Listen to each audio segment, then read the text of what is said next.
If you are new to e-signatures, e-signing a document may seem a little daunting at first, but it's actually a really straightforward process.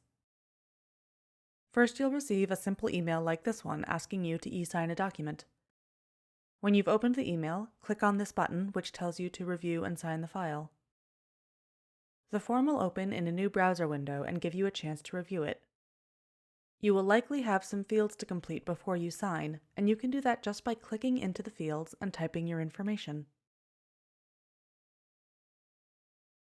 Some of the fields may ask for typed information, and others, like checkboxes or radio buttons, you can just click to select. Any required fields will be marked as such.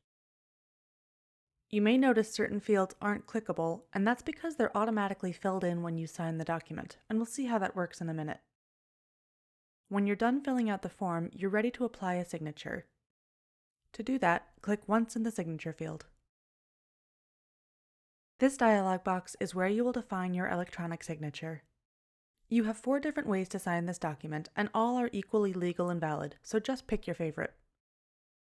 Your first option is to type your name on the line and generate a font-based signature. The name you enter here will also be the name Adobe Sign applies to any name fields on the form. Your second option is to draw your signature. With this option selected, simply use your mouse to draw your signature.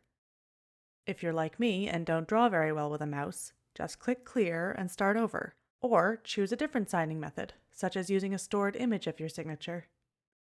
To use this method, upload an image file like a PNG or a JPEG to use as your signature. This process could be as simple as just signing a piece of paper and taking a picture with your phone.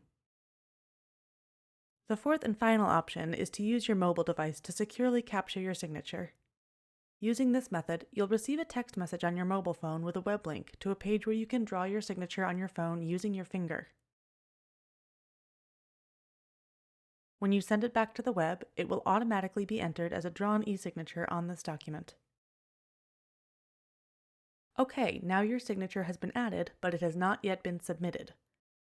You can also see that the date has auto-populated, and scrolling up we'll see that the signer's name has automatically populated based on the text we entered in the dialog box. To complete the signing process, just click the blue button marked Click to Sign. And that's it, you're done. There are a number of ways you can now view or retrieve a copy of the signed agreement.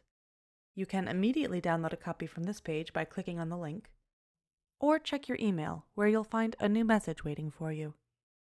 This email will include an attachment of a PDF copy of the document, and when we open that PDF in Acrobat, you'll see that it has been certified by Adobe Sign. The email also contains a link where you can view a hosted version of the document and inspect the details of the transaction.